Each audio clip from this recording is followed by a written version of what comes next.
नमस्कार दोस्तों, स्वागत है आप सभी का।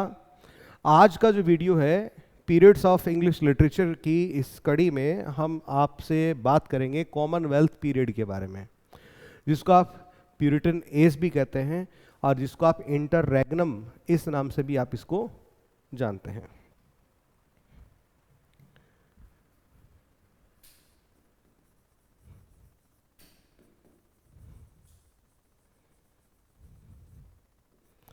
ठीक है, तो प्यूरिटन एज वो एज है जो कि 1649 में चार्ल्स द फर्स्ट उसकी मृत्यु के साथ में जब ओलिवर क्रोमवेल सत्ता पर काबिज हुआ तब शुरू होती है, और 1660 में जब वापस राजशाही अर्थात मोनार्की स्टैब्लिश होती है, इस दौरान जो पीरियड बीतता है 1649 से लेकर 1660 तक का, यानी 11 साल का समय, ये कहलाता है प्यूरिटन एज या कॉमनवेल्थ पीरियड। ठीक है, अब इसको थोड़ा सा डिटेल में अपन समझ लेते हैं। इंग्लैंड में 17वीं सदी के दौरान, कौन सी 17वीं सदी, तो 17वीं सदी के दौरान प्यूरिटन एज का नाम जो है प्यूरिटन मूवमेंट के कारण, प्यूरिटन आंदोलन के उदय के कारण रखा गया। अब ये प्यूरिटन आंदोलन क्या है, थोड़ा सा समझिए इसको कि प्यूरिटन वे इंग्लिश बोलने वाले अर्थात इंग्लिश स्पीकिंग प्रोटेस्टेंट थे। प्रोटेस्टेंट जानते हैं आप, इंग्लैंड में ईसाई धर्म की ब्रांच कौन सी, कैथोलिसिज्म। ठीक है, अब जब कैथोलिसिज्म में वहां पर कुछ कुरीतियां व्याप्त हो गई तो उनका विरोध करने के लिए आगे कौन आए, प्रोटेस्टेंट आए। तो प्यूरिटन्स कौन थे, ये अंग्रेजी बोलने वाले इंग्लिश स्पीकिंग वो प्रोटेस्टेंट थे जो क्वीन एलिजाबेथ द फर्स्ट के शासन के दौरान किए गए धार्मिक परिवर्तनों से, रिलीजियस चेंजेस से बिल्कुल ही असंतुष्ट थे। यानी क्वीन एलिजाबेथ जो थी उसने प्रयास किया था कि मैं इस कैथोलिसिज्म में कुछ सुधार करूं, लेकिन कुछ लोग जो थे वो इन सुधारों से असंतुष्ट थे, अर्थात वो कुछ और भी चाहते थे।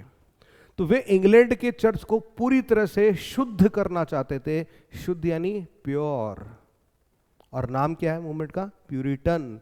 प्योर शब्द से क्या बना है, प्यूरिटन। तो ये वो प्रोटेस्टेंट थे जो एलिजाबेथ द फर्स्ट के द्वारा किए गए सुधारों से संतुष्ट नहीं थे, धार्मिक सुधारों से। ठीक है, और ये क्या चाहते थे, इंग्लिश चर्च को, इंग्लैंड के चर्च को पूरी तरह से प्योर करना चाहते थे, शुद्ध करना चाहते थे।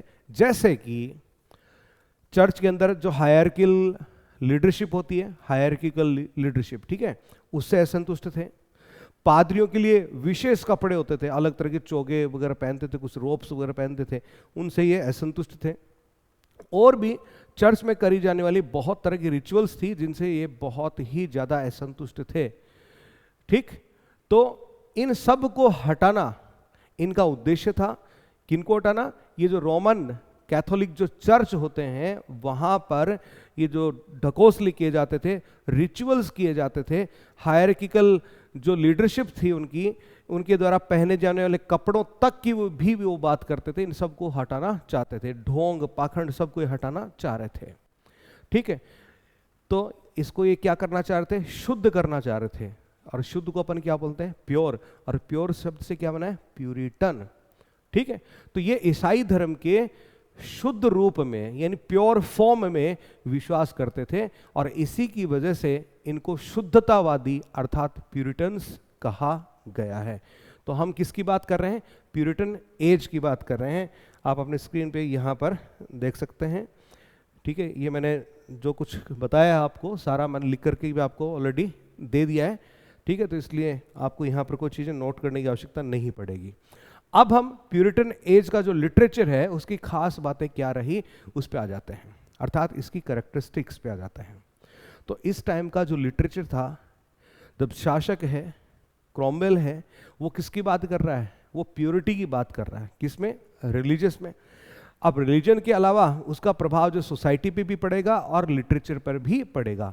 तो इस दौर का जो लिटरेचर है वो आपको कैसा देखने को मिलेगा, वो टोन इसकी सीरियस होगी, अक्सर सैड होगा, थॉटफुल होगा, और पेसिमिस्टिक होगा, ऑप्टिमिस्टिक नहीं होगा। है ना। तो इस दौर का लिटरेचर आपको सीरियस, सैड, थॉटफुल और पेसिमिस्टिक देखने को मिलेगा। उदाहरण के तौर पे आप मिल्टन की कोई भी आप रचना उठा करके देख लीजिए, ये सारी खूबियां आपको वहां पर नजर आ जाएगी।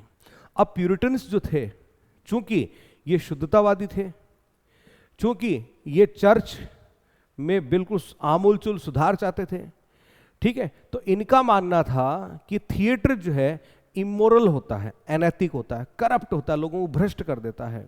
सो there was very little theatrical activity. Very little का मतलब नहीं, नेगेटिव सेंटेंस में अपनी इसको यूज करते हैं, नेगेटिव सेंस में यूज करते हैं। तो इस दौर का एक खास बात और थी कि थिएटर को ये इमोरल और करप्ट मानते थे, इसलिए थिएटर पर बैन हो गया था। हालांकि बैन जो है 1642 में सिविल वॉर जब शुरू हुआ था तभी हो गया था, ठीक है। और फिर इन लोगों का राज आ गया जो खुद थिएटर को मॉरल नहीं इमोरल समझते थे, करप्ट समझते थे, तो थिएटर इस जमाने में क्या रहे, बंद रहे, ठीक है। तो when the civil war began, theaters were closed in 1642 under Puritan influence and stayed closed until the monarchy was restored in 1660, ठीक है। 1642 में सिविल वॉर के प्रारंभ होते से ही थिएटर्स जो है बंद कर दिए गए, और फिर क्रोमवेल का शासन आ जाता है 1649 में। फिर 1660 में वापस जब राजशाही आती है तब तक थिएटर क्या रहते हैं, बंद रहते हैं। तो 1642 से लेकर के 1660 यानी 18 साल 18 इयर्स तक थिएटर जो है वो क्या रहे हैं, क्लोज्ड रहे हैं। इसमें याद रखिएगा आप इस चीज को। अब देखिए इन्फ्लुएंस ऑन सोसाइटी कि प्यूरिटन्स का सोसाइटी पर क्या इन्फ्लुएंस पड़ा। The Puritans valued hard work, ये हार्ड वर्क को वैल्यू करते थे, एजुकेशन को महत्व देते थे, और साथ ही साथ में रिलीजियस डिवोशन की बात करते थे। तो which had a lasting impact on English society, और इसका इंग्लिश सोसाइटी के ऊपर बहुत लंबा प्रभाव पड़ा। अब इस दौर का सबसे जाइंट फिगर जो है लिटरेचर में वो कौन है, मिल्टन। मिल्टन समर्थक था ओलिवर क्रोमवेल का, अर्थात पार्लियामेंटेरियंस का। और जब क्रोमवेल सत्ता में आया तो उसने मिल्टन को एक बड़ी जिम्मेदारी भी सौंपी। क्यों सौंपी, क्योंकि मिल्टन का समर्थक था। और जब ये संघर्ष चल रहा था राजा और पार्लियामेंट के बीच में, तो एक तरह से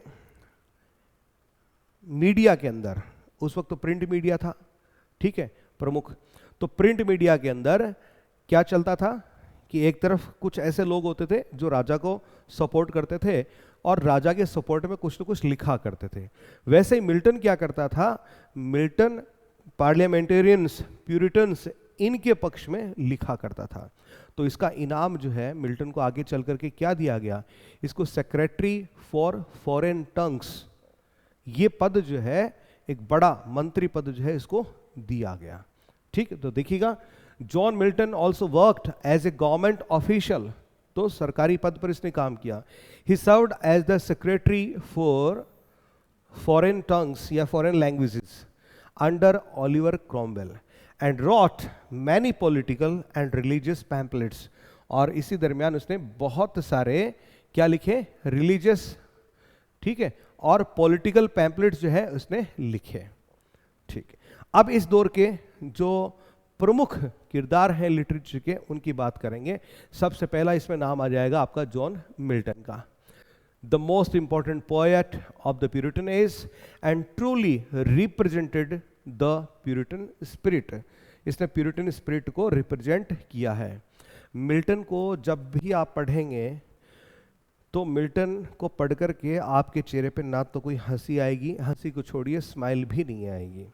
इतना सीरियस, इतना गंभीर उसने साहित्य सृजन किया है, ठीक है। और ये चीज़ किसकी रिप्रेजेंटेटिव है, ये आपकी प्यूरिटन एज के लिटरेचर की। अभी मैंने बताया था आपको कि प्यूरिटन एज का जो लिटरेचर जो होता है वो किस तरह का होता है, वो सीरियस होता है, सैड होता है, या थॉटफुल होता है, या फिर पेसिमिस्टिक होता है। यही बात मिल्टन की राइटिंग्स में भी देखने को मिलती है। मिल्टन के बारे में कहा जाता है, he never wrote a single line that upon you can smile, ठीक है, ऐसी आज तक उसने एक सिंगल पंक्ति नहीं लिखी जिसको पढ़ करके आप मुस्कुरा भी सकें। ठीक है, शेक्सपियर ने बहुत कुछ लिखा है, उसने आपको हंसाया भी है, उसने आपको रुलाया भी है। ठीक है, तरह तरह के भाव आपके चेहरे पर लेकर के आया है, गंभीर भी उसने आपको किया है और हंसाया भी है, लेकिन मिल्टन ने सिर्फ आपको गंभीर किया है। इसी क्रम में हम इसके वर्क्स को, पोइट्री और ड्रामा, इन दोनों को सबको देख लेते हैं। सबसे इंपॉर्टेंट इसका सबसे पहले on the morning of Christ nativity 1629 में इसने लिखा था। ठीक है, a poem celebrating the birth of Jesus, Jesus के बर्थ से रिलेटेड ये पोएम थी। ठीक है, तो यहां पर भी देखिए रिलीजियस एस्पेक्ट आ गया। ऑन शेक्सपियर 1630 में इसने लिखा। फिर एल एलेगेरो, ये हैप्पीनेस से रिलेटेड है, it is related to happiness.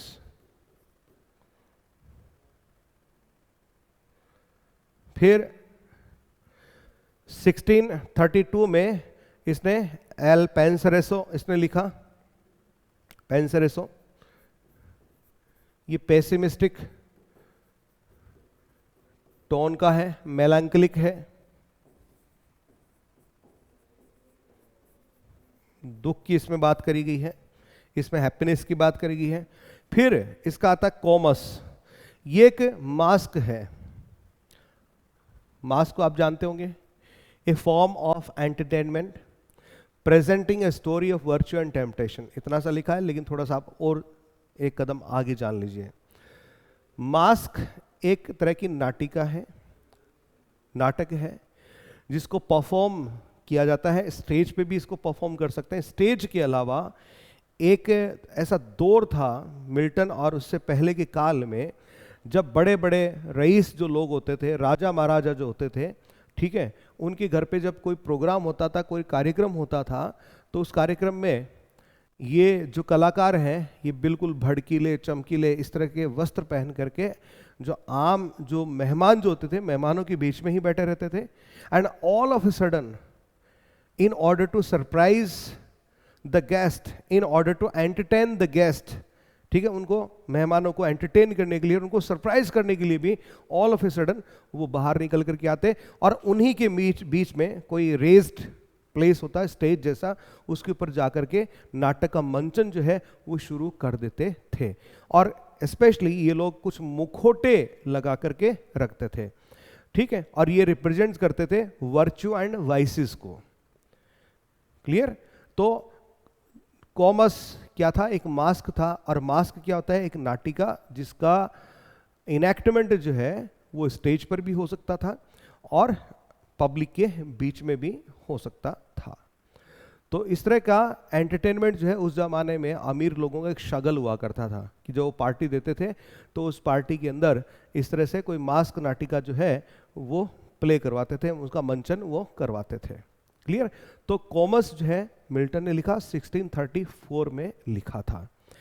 अब ध्यान दीजिएगा, इस कॉमस के बाद में बहुत कम आपको मास्क जो है देखने को मिलेंगे। आप टटोल सकते हैं लिटरेचर को। ठीक, फिर आगे बढ़ते हैं। फिर लिसिडस 1637, इंग्लिश लिटरेचर की 4 सबसे बेहतरीन ट्रेजेडीज हैं, उनमें से एक लिसिडस जो है 1637 में मिल्टन ने लिखी अपने मित्र किंग एडवर्ड जो है उनकी याद में। और ये क्या है? एक पास्टरल एलेजी है। क्या है? पास्टरल एलेजी है। इसके बाद में एक और इनकी इंपॉर्टेंट रचना जो है, when I consider how my light is spent, ये 1652 में लिखा है। इसका टाइटल एक और भी आप जानते हैं, on his blindness, on his blindness, ये इसका टाइटल है। और when I consider how my light is spent, ये इसका ओरिजिनल टाइटल पहले हुआ करता था और ये इस सोनेट की पहली पंक्ति भी है। मिल्टन जब अंधा होता है तब उसके बारे में ये लिखता है 1652 में, एट द एज ऑफ 44, जब मिल्टन अंधा हो जाता है। ठीक है, तब ये लिखता है। फिर एक और उसका चर्चित सोनेट जो है when I consider how my life is spent, ये भी एक सोनेट है, और on the late massacre in Piedmont, ये दोनों ही क्या हैं, सोनेट्स हैं। और ये आपको पता ही है, जो मिल्टोनिक सोनेट्स होते हैं उसमें आपको दो पार्ट देखने को मिलते हैं, ऑक्टेव एंड सेस्टेट, ठीक है, ऑक्टेव एंड सेस्टेट। तो मिल्टन के दो आपके सोनेट हो गए। फिर मिल्टन का सबसे बेहतरीन वर्क, उसके पूरे करियर का सबसे शानदार जो वर्क है वो आपका पैराडाइज लॉस्ट। ये एक एपिक पोएम है जिसमें एडम और ईव उनके फॉल की ये बात करता है। इसमें ये जस्टिफाई करता है ईश्वर, गॉड, भगवान के द्वारा मनुष्य के प्रति जो रास्ते इख्तियार किए गए हैं उनको जस्टिफाई करता है। That means he justifies the ways of God to man. और मिल्टन ने इसको 1658 में लिखना शुरू किया था, 1667 तक इसको कंप्लीट किया। 1667 में ये पब्लिश होता है 10 किताबों के रूप में। उसके बाद में 1674 में फिर इसको वापस से इसको री इश्यू किया जाता है, और तब इसमें किताबों की संख्या बढ़ जाती है, तब ये 12 किताब में हो जाता है। ऐसा नहीं कि उसमें कुछ मैटर बढ़ा दिया गया, बस उसको एडिट किया गया। पहले 10 किताबों में था और अब कितनी किताबों हो गया, 12 किताबों में हो गया। तो इसका मतलब इसके 2 वर्जन जो हैं वो हमारे सामने आए थे। पहले वर्जन के अंदर 10 किताबें थी और दूसरे के अंदर कितनी हो गई, वो 10 से बढ़ करके 12 हो गई थी, ये याद रखिएगा। अब मिल्टन अंधा था, लिखता कैसा था, कैसे लिखता था, ये एक सवाल जो आपके दिमाग में आ सकता है। तो मिल्टन क्या करता था, डिक्टेट करता था, बोलता था, और उसके परिवार के लोग जो हैं, ठीक है, वो उसको लिख देते थे। इस तरह से मिल्टन लिखता था। क्लियर। अब इसके बाद अगला इसका एक और वर्क देखें, इंपॉर्टेंट है, पैराडाइज रीगेन्ड, 1671 में पब्लिश होता है। ये पैराडाइज लॉस्ट का सीक्वल है, ठीक है, और इसमें सैटन के द्वारा जीसस को जिस तरह से टेम्प्ट किया गया था वो वाला एपिसोड जो है इसके अंदर दिया गया पैराडाइज रीगेन्ड के अंदर। ये भी एपिक है और इसमें 4 किताबें जो है इसमें शामिल करी गई हैं, ठीक। वैसे आपका होमर से प्रेरित था मिल्टन, याद रखिएगा, होमर से प्रेरित था, ठीक। उसकी इलियड ओडिसी जो है उससे काफी प्रेरित था और वहीं से प्रेरणा लेकर के उसने क्या किया, पैराडाइज लॉस्ट लिखा है। मिल्टन जो है शेक्सपियर से इसी एक चीज में शेक्सपियर से आगे रहता है। कौन सी? एपिक राइटिंग में। शेक्सपियर बहुत महान थे लेकिन वो अपनी जिंदगी में कभी भी क्या नहीं लिख पाए, कोई भी एपिक नहीं लिख पाए। और हर पोइट का एक ख्वाब होता है कि मैं कोई न कोई महाकाव्य अर्थात एपिक जो है जरूर लिखूं, और मिल्टन इसमें सफल हुए, ठीक है। शेक्सपियर ने ऐसा कोई प्रयास भी नहीं किया था, लिखने का भी प्रयास नहीं किया था। देखें, पैराडाइज रीगेन्ड के बाद में सैमसन एगोनिस्टस 1671 में ही आता है। ये एक ट्रेजिक पोएम है, ठीक है, about the biblical figure Samson, ठीक है। और ये क्या है, एक क्लोसेट ड्रामा है, ट्रेजिक है और साथ में क्लोसेट ड्रामा है। अब क्लोसेट ड्रामा क्या होता है? Closet drama is a drama that is not meant to be enacted on some stage, it is meant to be studied only। अर्थात वह ड्रामा जिसका उद्देश्य इसको मंच पर मंचित करना नहीं होता है, केवल एक बुक के तौर पर पढ़ना होता है। इस तरह का नाटक जो होता है वो क्लोसेट ड्रामा कहलाता है। तो सैमसन एगोनिस्टस जो है वो क्या था, एक क्लोसेट ड्रामा था और ट्रेजिडिक था। अब चलिए इसके प्रोज वर्क्स जो हैं उनकी बात कर लेते हैं। सबसे पहले एरोपोजिटिका 1644, पहले भी पिछले वीडियो में हमने बात करी थी इसकी, है ना, कैरोलिन एज में, क्योंकि कैरोलिन एज में लिखा गया था। और ये प्रेस की स्वतंत्रता उसके लिए लिखा गया था, for freedom of the press, Areopagitica. Milton की पत्नी जब उसको छोड़ करके चली जाती है और जब उससे डिवोर्स लेना चाहता है, डिवोर्स में अड़चने खूब सारी आती हैं, तो उससे परेशान होकर के उसने अपनी राय जो है डिवोर्स नामक विषय के ऊपर 1644 में देता है और किताब का नाम है ऑन डिवोर्स। तो it was written when his wife left him. Clear. फिर number 3, the tenure of kings and magistrates 1649, जब चार्ल्स फर्स्ट जो है, चार्ल्स द फर्स्ट जो है, उसका एग्जीक्यूशन हो गया, उसको मार डाला गया, तो फिर चार्ल्स द फर्स्ट के एग्जीक्यूशन को जायज ठहराता है, उसको जस्टिफाई करता है और कहता है कि जनता जो है, ठीक है, उनको अपने शासकों को जिम्मेदार बनाने की उनकी अपनी अधिकार होती है। उनको अधिकार है, जनता को अधिकार है कि वो अपने शासकों को क्या बनाए, जिम्मेदार बनाए, और नहीं वो जिम्मेदार होते तो उनको लटकाएं। ठीक, तो इस तरह की बात करता है कौन सी में, the tenure of kings and magistrates 1649 में ये पुस्तक आती है।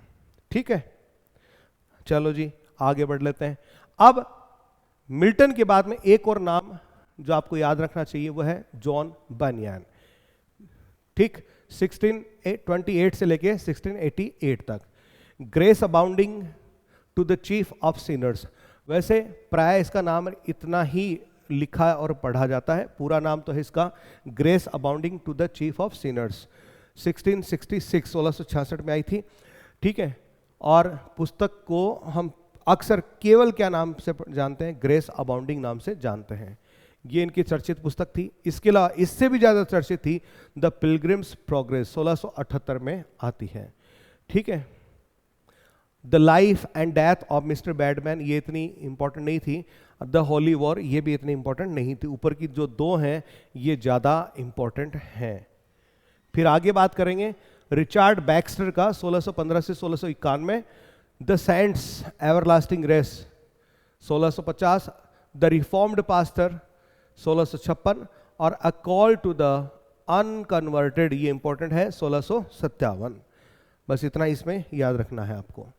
जॉन ओवन भी इसमें शामिल हैं, जिनकी पुस्तक है the death of death, in the death of Christ. ठीक है, 3 बार डेथ शब्द का इस्तेमाल यहां पर किया गया, हर बार मीनिंग डिफरेंट होता है। 1647 में आती है। द मोर्टिफिकेशन ऑफ सिन और कम्युनियन विद गॉड, लेकिन इंपॉर्टेंट आपकी नंबर 1 रहने वाली है। Thomas Brooks, precious remedies against Satan's devices और the mute Christian under the smarting rod, ये इनके इंपॉर्टेंट वर्क थे। इसके बाद हम बात करेंगे थॉमस गुडविन की, Christ set fourth the heart of Christ in heaven, ये आपको इतना याद रखने की जरूरत नहीं है। ठीक है, फिर जॉन कॉटन, ये कुछ प्रमुख यहां पर आपके लेखक रहे। इनकी पुस्तक the keys of the kingdom of heaven और the way of the churches of Christ in New England, ये पुस्तकें इतनी इंपॉर्टेंट नहीं है। मिल्टन के बाद में यदि कोई इंपॉर्टेंट नाम आता है तो वो आता है आपका जॉन बेनियन का। ठीक है, इनके ये 2 वर्क आप याद रखिए, ये 2 वाले, ये बस ये ऊपर के 2, इनको भी आपको याद रखने की जरूरत नहीं है। नंबर 3 और 4 को याद रखने की जरूरत नहीं है। फिर उसके बाद में रिचार्ड बैक्स्टर, सिर्फ नाम याद रखिए। ठीक है, जॉन ओवन, थॉमस ब्रुक्स, इनके बस नाम याद रखें। थॉमस गुडविन, है ना, इनके बस आपको नाम ही याद रखने हैं। तो इस तरह से आज के इस वीडियो में हमने देखा है अपने प्यूरिटन एज को, जिसको कॉमनवेल्थ पीरियड नाम से भी हम जानते हैं। कॉमनवेल्थ नाम से क्यों जानते हैं, क्योंकि इस दौरान कॉमनवेल्थ की गवर्नमेंट जो है सत्ता में रही। प्यूरिटन नाम क्यों पड़ा है, क्योंकि ये वो प्रोटेस्टेंट थे जो कैथोलिक धर्म जो है उसको, मतलब ईसाई धर्म जो है उसको उसकी प्योर फॉर्म में देखना चाहते थे। कैथोलिसिज्म में उसमें कुछ अलंकरण जो लगा दिए थे, उन अलंकरणों को हटा करके, जो कि कैथोलिसिज्म ने लगाए थे ईसाइयत पर, उन अलंकरणों को हटा करके फिर से उसका जो शुद्ध स्वरूप निकलता है, उस शुद्ध स्वरूप के प्योर फॉर्म के ये समर्थक थे प्यूरिटन्स, इसलिए इस एज को प्यूरिटन एज कहा गया। तो ओलिवर क्रॉमवेल क्या था, प्यूरिटन। मिल्टन को कैसा पोइट कहा जाता है, प्यूरिटन एज का पोइट कहा जाता है, ये उसको प्यूरिटन कहा जाता है। क्यों कहा जाता है ये मैंने आपको बता दिया है। ठीक है, तो आज की इस वीडियो में हमने प्यूरिटन शब्द की डेफिनेशन जान ली। इसके अलावा इस दौर का जो लिटरेचर है उसकी खास बात क्या थी, उसकी फीचर्स क्या थी, वो हमने जाना कि इस दौर का लिटरेचर सीरियस होता है, सैड होता है, थॉटफुल होता है, पेसिमिस्टिक होता है। थिएटर्स को ये लोग इमोरल और करप्ट मानते थे, इसलिए थिएटर्स को क्लोज कर दिया गया। वापस जब मोनार्की आती है 1660 में, चार्ल्स द सेकंड जब सत्ता में आता है, तब तक ये बंद ही रहते हैं।